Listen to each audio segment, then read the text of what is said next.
महाभारत के युद्ध का 10वां और 11वां दिन। 10वें दिन अर्जुन ने वीरवर भीष्म पर बाणों की बड़ी भारी वृष्टि की।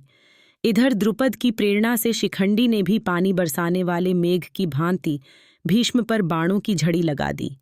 दोनों ओर के हाथी सवार, घुड़सवार, रथी और पैदल एक दूसरे के बाणों से मारे गए। भीष्म की मृत्यु उनकी इच्छा के अधीन थी। जब पांडवों को ये समझ में आ गया कि भीष्म के रहते वो इस युद्ध को नहीं जीत सकते, तो श्री कृष्ण के सुझाव पर उन्होंने भीष्म पितामह से ही उनकी मृत्यु का उपाय पूछा।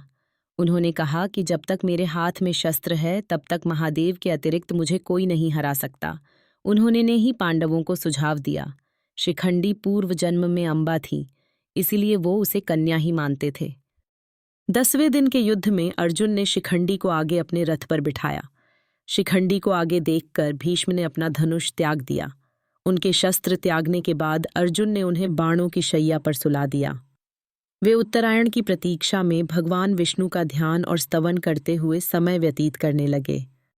भीष्म के बाण शैया पर गिर जाने के बाद जब दुर्योधन शोक से व्याकुल हो उठा, तब आचार्य द्रोण ने सेनापतित्व का भार ग्रहण किया।